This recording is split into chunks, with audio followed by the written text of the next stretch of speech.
one of the greatest of his generation, Gareth Bale. So happy to have you here with us. Thanks for having me. Gareth, you've scored hundreds of goals on the pitch, but one goal off the field that you're looking to be able to get done is getting involved in investment and ownership. Now, born and raised in Cardiff, you had an uncle that played soccer there as well. You have a lot of ties to Cardiff, and you've been a part of an investment group that's looking to get a stakehold and own, I should say, Cardiff. What is the latest on where things stand now? Any news to break?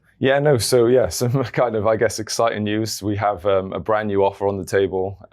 Was recently just gone in. So we think it's a great offer, one that we think, and we're very happy. We think it's very fair, very, if not more than fair. And something that we hope the current owners will take serious. And we'd love them to accept so we can take, I guess, full control and get on with what we want to do and create Cardiff into a club that we know it can be. Fingers crossed we're getting closer to pen to paper on that. But we have seen former athletes like yourself, celebrities, business owners getting involved with ownership in the great sport we love in soccer. What is drawing so many to want to invest in Europe right now? I mean, about half of the Premier League ownership alone is American ties, but just people outside of the traditional soccer. What is drawing people to the game, in your opinion? I think it's just growing. It's becoming an even bigger global sport than it already is. It's exciting times. I think, just having more and more investors is only going to grow the game. I think now TV deals are making, I guess, the audience even bigger everywhere. And I think it's a good time. I think athletes enjoy watching soccer, football, what I call it. And I think they're passionate about it. So to be involved and kind of have that team to support and really feel passionate about is something that I think all athletes are really enjoying, and you can see why they're getting involved. Yes, and it's such an exciting time for soccer, for football in general.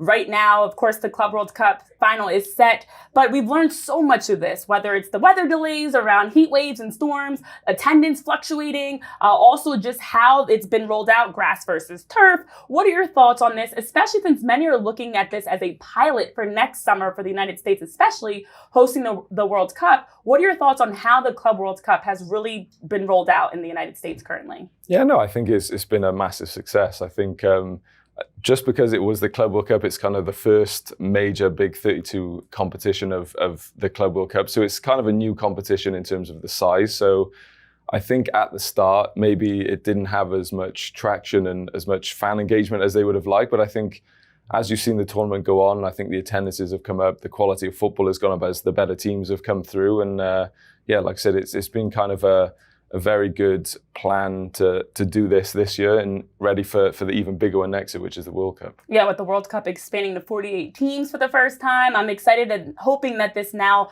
will set all of the country up to be prepared for the World Cup next season. But also with this has led to questions around the congested schedule. You've played it, you've gone through it. Yeah. Your former team, Real Madrid, actually was hoping that and put in an offer to see if they can get that August 19th La Liga fixture pushed back to October. That was denied, unfortunately. Do you think this is too much soccer right now with so much being done and just overlapping seasons? Yeah, it definitely can. From a player's point of view, it's a lot of football. I think if you look at other sports, they get 2, 3, 4, 5 months off sometimes. So I think I was speaking to a few of my friends yesterday in the Madrid team, and they're going to get about 2 weeks off, and they're going straight back in. So it's a cause for concern. It's a cause for burnout and maybe a lot more injuries leading into the World Cup next year because just of exhaustion and tiredness, fatigue. And I think, as you know, playing football before it, you need that recovery. Every sports person, we say recovery is probably the most important. So to not have that time off is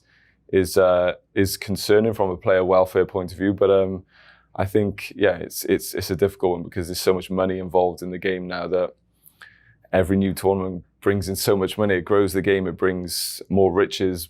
I guess you can buy more players, makes it more exciting. So it's a difficult one to kind of balance out. So at the moment there's too many games, but hopefully in the future there's kind of some compromise where it will relieve the players of so many games and just give them that bit of rest that they need. Hopefully.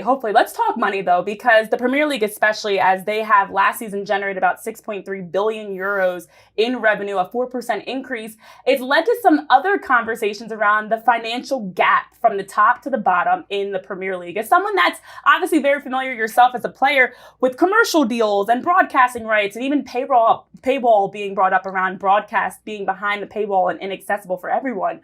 Where do you think the Premier League sits in trying to close that gap to make it even maybe more competitive from top to bottom?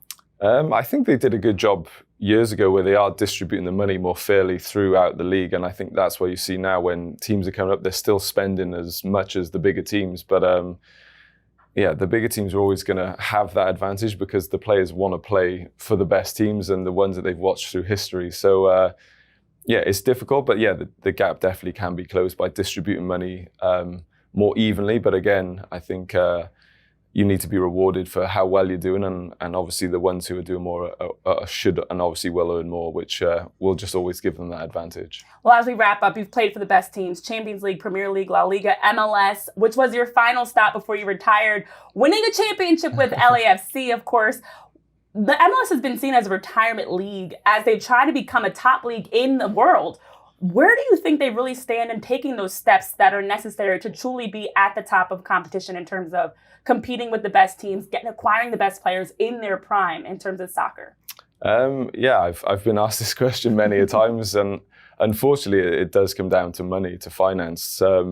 If you're being offered quadruple the amount to play in Europe and you're not being able to get that here, it just, as anyone will tell you, in a job, you need to be making money. You want to make as much money as you can, and it's unfortunate to say, but the reality is it is a job. You have a short career. You want to make as much as you can, but also win as much as you can. So I think if the finances go up in the MLS, you'll be able to attract more players because I think you have the infrastructure in terms of the teams and the stadiums and the practice facilities. But I think to get to that next level, the money is going to have to increase in terms of to get up to level with Europe, because, and ultimately money talks.